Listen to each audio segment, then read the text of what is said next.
तो मैं हूं आपके सामने भानु प्रताप सिंह और आप देख रहे हैं आपकी खबर। तो एक बड़ी खबर बुलंदशहर जनपद के डिवाई कोतवाली क्षेत्र से निकल करके सामने आ रही है, जहां 2.5 से 3 करोड़ की एक ट्रस्ट की संपत्ति है। उस संपत्ति को लेकर के ट्रस्ट के लोगों में आपस में एक विवाद छिड़ गया है। बताया जा रहा है कि ट्रस्ट के ही कुछ लोग उस संपत्ति को सत्ता में रसूख रखने वाले रसूखदार नेताओं के बल पर और अराजक तत्वों के बल पर उस संपत्ति को हड़प लेना चाहते हैं। अवैधानिक रूप से कब्जा कर उस संपत्ति को वो हड़पना चाहते हैं, ऐसा आरोप जो ट्रस्ट का अध्यक्ष है सूर्य प्रकाश, उसने उन लोगों पर लगाया है और तमाम लोगों से ये अपील भी की है, तमाम अधिकारियों से। देखिए हमारे हाथ में ये जो समझौता नामा लग रहा है, जो ट्रस्ट का एक एग्रीमेंट है, उस एग्रीमेंट में हम आपको पढ़कर सुना रहे हैं किस तरह से आजीवन अध्यक्ष बने रहने का इस ट्रस्ट के समझौते नामे में जिक्र किया गया है। और इसी समझौते नामे में जिक्र किया गया है कि सचिव भी आजीवन अपने पद पर बना रहेगा। तो इस तरह से एक ट्रस्ट का निर्माण हुआ और ट्रस्ट के गठन के बाद एक स्कूल का निर्माण किया गया। उस स्कूल के निर्माण में बताया जा रहा है कि 2.5 से 3 करोड़ रुपया लगाया गया तमाम लोगों के द्वारा। अब कुछ चंद लोग इस पूरी संपत्ति को हड़प लेना चाहते हैं। तो देखिए वहां से हमारे संवाददाता की ये रिपोर्ट। तो चलिए पहले सुनवाते हैं आपको कुछ बयान और फिर आगे की बात बताएंगे कि ये ट्रस्ट कैसे बना और कितना रुपया इस बिल्डिंग में जो सामने दिख रही है लगाया गया, उसके बाद कैसे लोग अब इस पर कब्जा करना चाहते हैं।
तो सुना आपने, जो कल तक ये कह रहे थे कि अध्यक्ष सूर्य प्रकाश से मेरा सपना साकार हो गया है और अब जो ये शिक्षा मेरे क्षेत्र में तमाम विद्यार्थियों के लिए दी जा रही है वो मेरा सपना साकार कर रही है।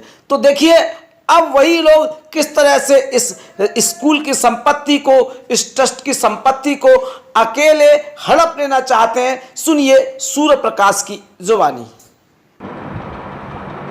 सूरज बाबू, तुम इतना भयभीत हो, तो ऐसा उन्होंने क्या कह दिया जिसके कारण आप इतने भयभीत नजर आ रहे हो? देखिए, और लोगों के अलावा जो पवन कुमार सचिव है, उसका छोटा भाई सौरभ, मेरी पत्नी के मोबाइल में रिकॉर्ड है कि उसने ये कहा है कि अगर वो नहीं मानेगा तो उसमें पीतल भर देंगे हम।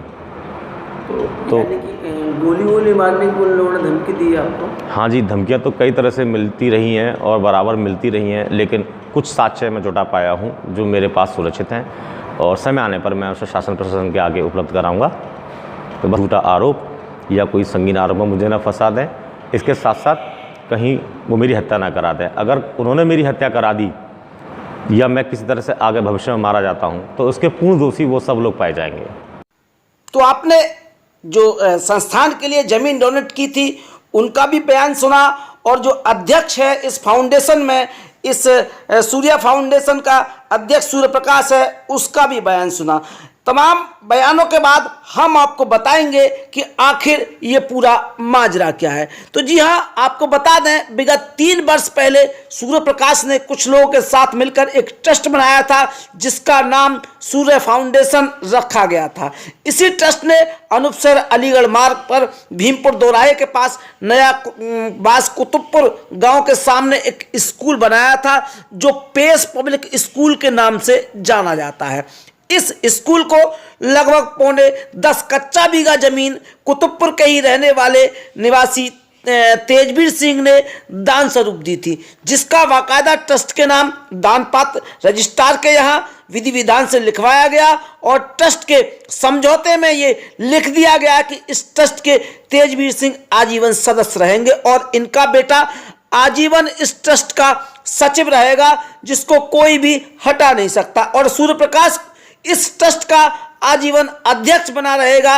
ये सारी बातें इस समझौतेनामे में लिखी गई और तमाम शर्तें इस समझौते में लिख दी गई हैं। लेकिन अब सूर्य प्रकाश अध्यक्ष ने सचिव पर आरोप लगाया है कि जब काफी बड़ी रकम से स्कूल बन करके तैयार हो गया और क्षेत्र के तमाम बच्चे उसमें शिक्षा पाने के लिए आने लगे, तो उसमें जो शिक्षा चल रही है उसको देख करके ट्रस्ट के सचिव और वर्तमान सरकार में रसूख रखने वाले कुछ लोग सूर्य प्रकाश को डरा धमकाकर, उसकी पत्नी को डरा धमकाकर, जब उसकी पत्नी स्कूल जाती है जबकि खुद उनकी पत्नी सूर्य प्रकाश की उसमें कोषाध्यक्ष हैं। देखिए तस्वीरें हम आपको दिखा रहे हैं किस तरह से उनकी पत्नी उस गेट को खटखटाती रहती है लेकिन कोई भी उसकी सुनवाई नहीं करता है। ये तस्वीरें साफ बता रही हैं कि किस तरह से सूर्य प्रकाश को मानसिक रूप से प्रताड़ित किया जा रहा है और डराया धमकाया भी जा रहा है। इसी को लेकर के जो वर्तमान में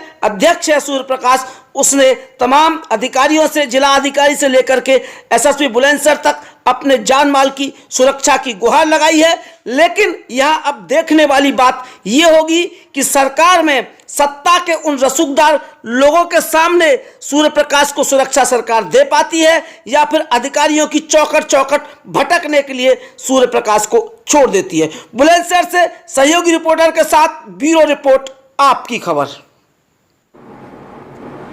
क्या नाम है आपका? मेरा नाम सूर्य प्रकाश है।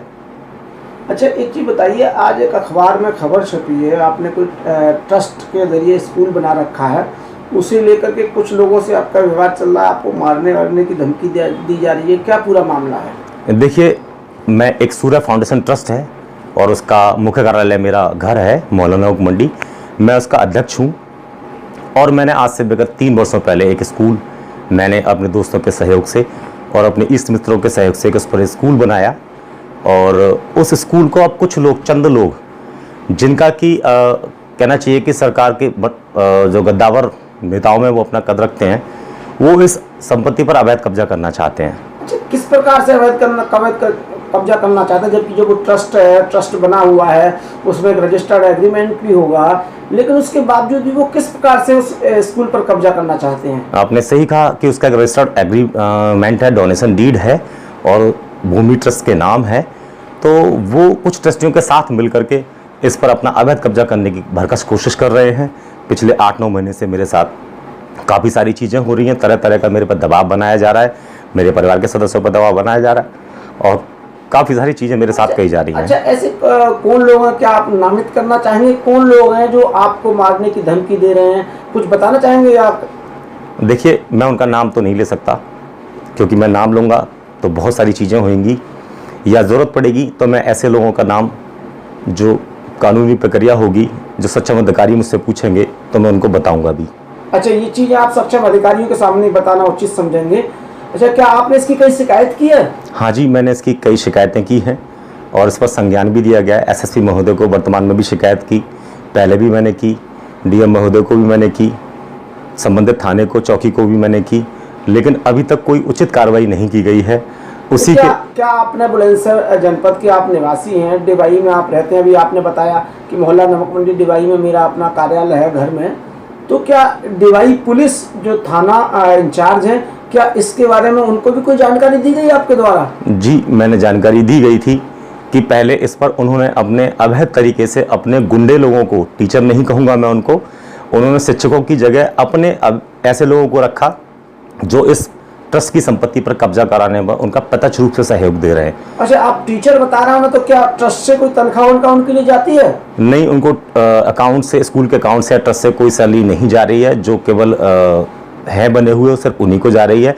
जो उन्होंने पर्सनल अपने रखे हुए हैं अवैध लोग, उनको वो अपने डायरेक्ट 2 गुना 3 गुना देते क्या हैं। वो गुंडा प्रवृत्ति के लोग हैं जो उन्हें रखा गया? आप अच्छा, आज तक आपसे कोई वारदात भी ऐसी हुई है कि जो आपको कहीं कोई दिक्कत आई हो? हाँ जी, मुझे ये धमकाया गया है बार बार कि अगर हम कुछ नहीं तो तुम बस कोई संगीन आरोप में तुम्हें फंसवा देंगे और स्कूल पर तुमको नहीं काम करने देंगे, तुमको स्कूल नहीं चलाने देंगे। जबकि सब लोग जानते हैं मैं पिछले 15-20 सालों से अब तक प्रयास कर रहा हूँ।